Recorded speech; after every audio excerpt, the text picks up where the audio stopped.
साथसाथै यस कार्यक्रममा जुन यो कार्यक्रम आयोजना गर्नको लागि सम्पूर्ण यहाँ उपस्थित यो विद्यालय, यो समाज, यो परिवारले विद्यालयको यो वातावरण सृजना गर्नलाई वातावरण सृजना गर्ने अवस्था सृजना गर्नुभयो, अवस्था ल्याइदिनु भयो। यसको लागि म सम्पूर्णमा हार्दिक धन्यवाद दिन चाहन्छु।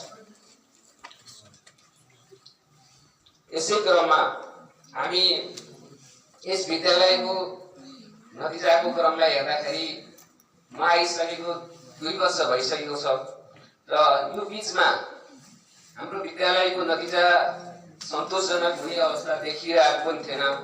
गत वर्ष पनि हाम्रो अवस्था नाजुक नै थियो र समग्रमा हामी जस्तो नतिजा प्राप्त गर्यौं गत वर्षको त्यो नतिजा पनि हाम्रो वरिपरिको विद्यालयको अवस्था हेर्दाखेरि त्यही पनि हामी सन्तोष मान्नुपर्ने अवस्था थियो गत वर्षको। किनभने हामी वरिपरिका विद्यालयको नतिजा हेर्दै गर्दा हामी चित्त बुझाउने बाटो मात्रै थियो गत वर्षको, जबकि अरू विद्यालयको नतिजा पनि कमजोर भएको कारणले गर्दाखेरि हाम्रो विद्यार्थीको अवस्था, हाम्रो मिहिनेतको स्तर, अभिभावकको लगनशीलता यी विविध कारणले गर्दाखेरि गत वर्षको नतिजामा हामी त्यति धेरै सफलता प्राप्त गर्न सकेका थिएनौं।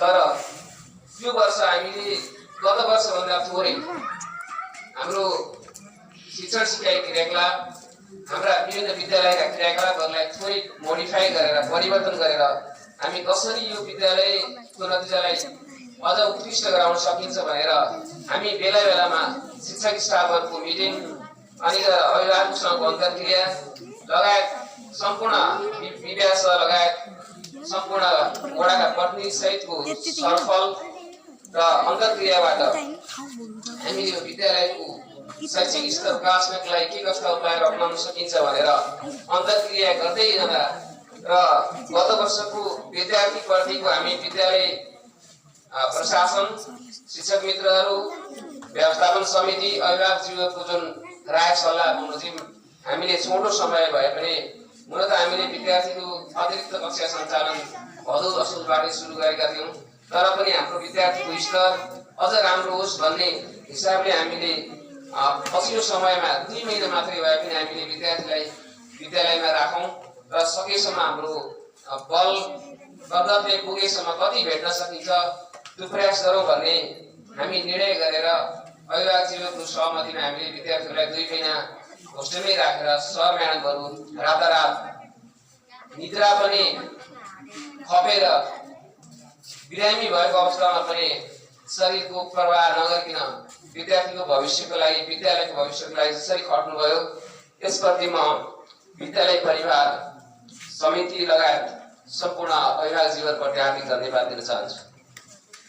र अहिलेको वर्तमान परिवेशलाई हेर्दा हाम्रो अहिलेको गलैन नगरपालिकामा 22-23 वटा माध्यमिक विद्यालय मध्ये एउटा विद्यालयले अहिले पनि 0 ल्याएको छ।